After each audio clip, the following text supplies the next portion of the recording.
안녕하세요. 오늘 하루도 주님의 인도하심을 경험하는 그런 여러분의 하루가 되기를 축복합니다.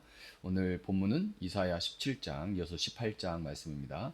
이것은 다마스쿠스를 두고 하신 엄한 경고의 말씀이다. 다마스쿠스는 성읍 축에도 들지 못하고 허물어진 무더기가 될 것이다. 또한 아로엘의 성읍들이 황무지가 될 것이다. 그 성읍들은 양떼의 차지가 되며 양떼가 누워도 그들을 놀라게 할 자가 하나도 없을 것이다. 에브라임은 무방비 상태가 되고 다마스쿠스는 주권을 잃을 것이다. 이스라엘 자손에게서 영광이 사라지듯이 시리아의 남은 백성도 수치를 당할 것이다. 만군의 주신께서 하신 말씀이다. 그날이 오면 야곱의 영혼가 시들고 건강하던 몸이 야윌 것이다. 그들은 곡식을 거두고 난 텅 빈 들처럼 될 것이다. 곡식을 거두는 자가 곡식을 다 거두어버린 그 들판, 사람들이 이삭마저 다 죽고 내버린 그 들판, 이삭을 다 죽고 난 르바임 들판처럼 될 것이다. 그들은 열매를 따고 난 올리브 나무처럼 될 것이다.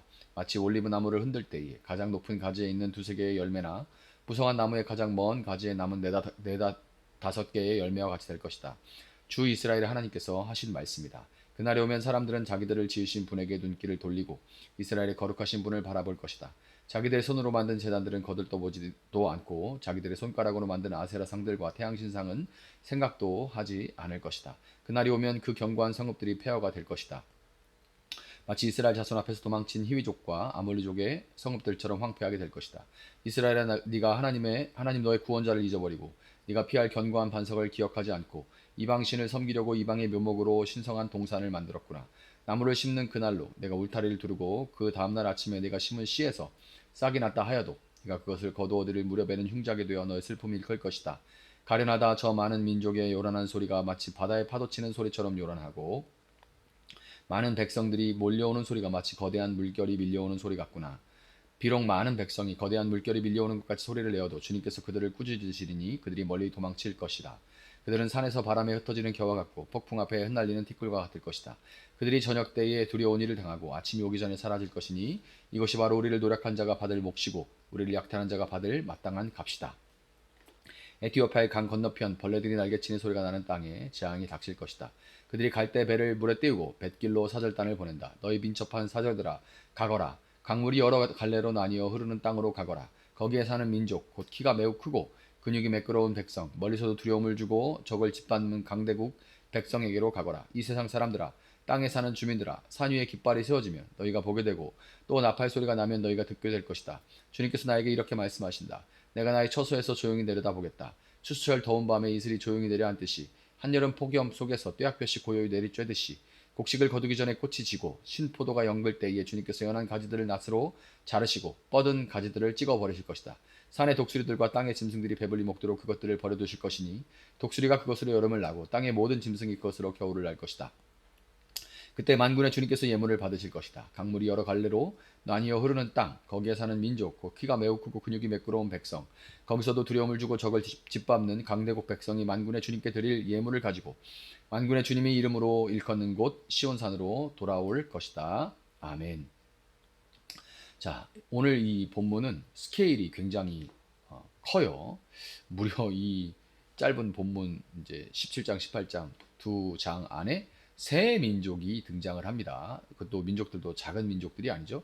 아람, 또 북이스라엘, 그리고 구스라고 불리는 에티오피아 그런 이 세 나라가 등장을 합니다. 이들은 모두 당시에 강력하거나 중요한 위치에 있던 나라들이었지만 하나님 앞에서 심판을 피할 수 없었고 이들의 몰락은 단순한 오래전의 역사적인 사건이 아니라 오늘 우리가 하나님 앞에서 어떻게 살아가야 하는지를 깊이 묻는 한 경고이자 또한 초청인 것입니다.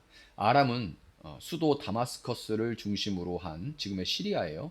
다마스커스를 중심으로 한 지금의 시리아 지역인데 북이스라엘은 또 우리가 잘 아는 에브라임 지파를 중심으로 한 이스라엘 북쪽 열 지파의 연합 왕국이죠. 에티오피아는 이집트 남쪽의 강력한 아프리카 세력이었습니다. 당시 이 세 나라는 각각 자기들 나름의 방식으로 자국의 힘, 문화, 또 자원, 그리고 동맹들을 자랑했고 특별히 에티오피아는 거대한 나일강 유역의 물산과 군사력, 화려한 외교력으로 유명했습니다. 그럼에도 이 세 나라를 향한 하나님의 말씀은 분명하고 단호한데 그 어떤 인간의 힘과 자랑도 하나님을 대적할 수 없다는 것을 우리에게 말해주는 거예요.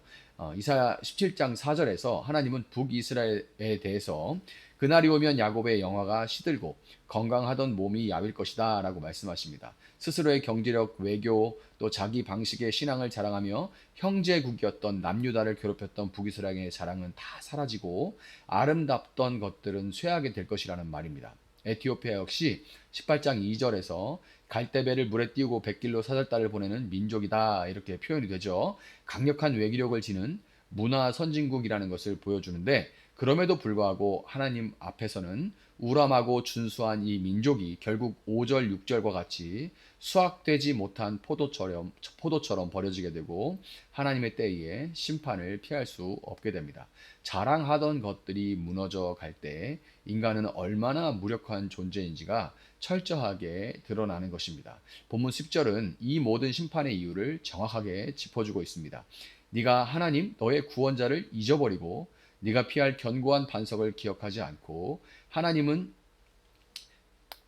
기억하지 않고 자 하나님은 그들의 정치 체제나 문화, 경제력 그 자체 때문이 아니라 그들이 하나님을 잊었기 때문에 심판하신 거예요. 우리가 이제 착각하면 안 되죠. 하나님 믿기 때문에 뭐 경제도 신경 쓰지 않고 국방 이런 것들은 다 신경 쓰지 말아야 된다. 문화 융성도 신경 쓰지 말아야 된다. 그런 얘기 아닙니다. 개인적인 차원으로 하면 하나님만 붙들고 기도만 하고 말씀만 보면 된다. 아닙니다. 우리가 뭐 재정적인 것도 생각해야 되고 계획도 준비해야 되고 또 학생이라면 공부도 열심히 해야 되고 사업하는 분들이라면 철저하게 사업에 고민하고 애를 써야죠. 해야죠. 그러나 중요한 것은 그 모든 것의 중심 이유이다 목적 출발이자 끝이 모두가 하나님 안에서 이루어져야 된다는 거예요. 하나님을 잊었기 때문에 그들은 심판을 받은 것입니다. 하나님을 잊었다는 말은 하나님이 더 이상 그들의 삶에 그들이 살아가는 먹고 마시고 먹든지 마시든지 무엇을 하든지 그 모든 것들의 중심에 자기 자신이 있었다는 거예요.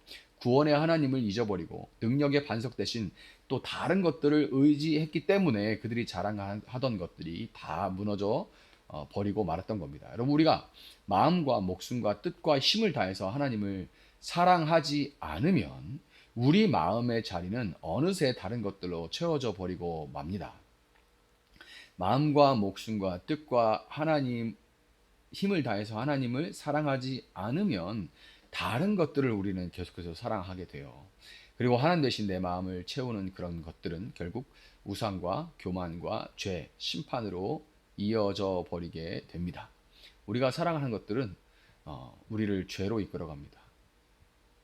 가만히 생각해 보세요. 우리가 사랑하는 것들, 우리가 하나님 이외에 의지하는 것들, 하나님 없이 그것들을 행하게 될 때 우리는 그것들이 우리를 어떻게 교만하게 우리를 죄로 이끌어가는지를 알게 됩니다. 알 수 있습니다.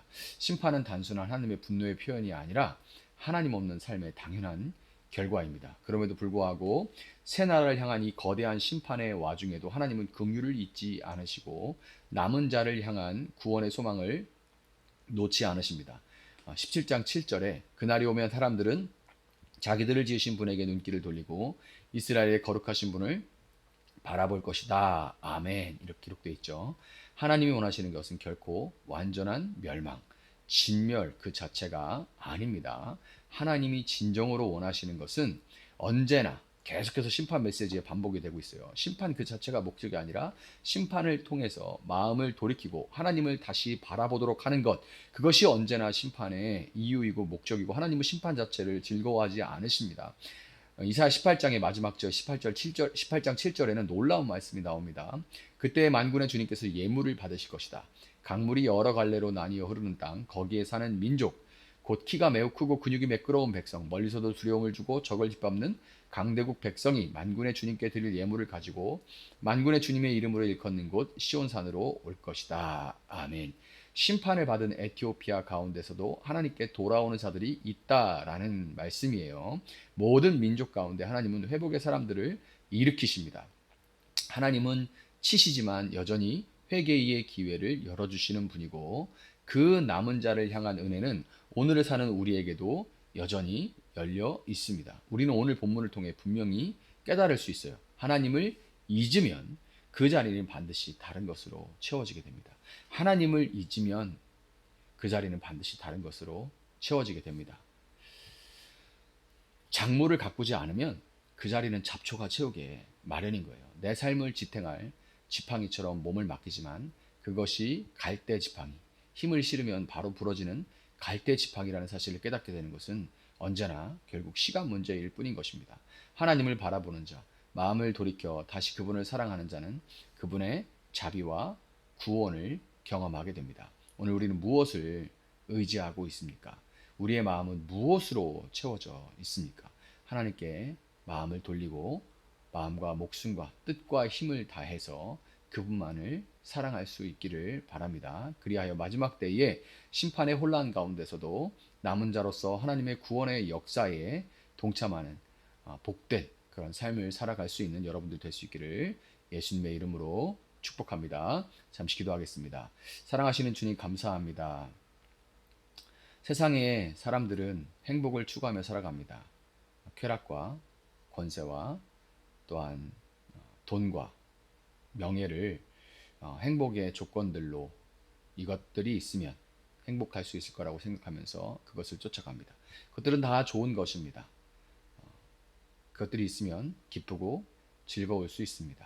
그러나 하나님, 그 모든 것들이 하나님 없이, 하나님이라는 목적과 방향성 없이 우리에게 주어질 때 그것이 결국에는 그 사람을 얼마나 교만하게 하는지, 얼마나 또 범죄하게 하는지, 얼마나 속을 썩고, 얼마나 미워하고, 얼마나 질투하고, 얼마나 그것들로 인하여서 불안해하고, 얼마나 공허해 하는지, 주님 우리는 나 자신을 통하여 또 역사를 통하여 분명하게 알 수가 있습니다. 하나님, 하나님을 더욱 사랑하게 하여 주시기를 원합니다.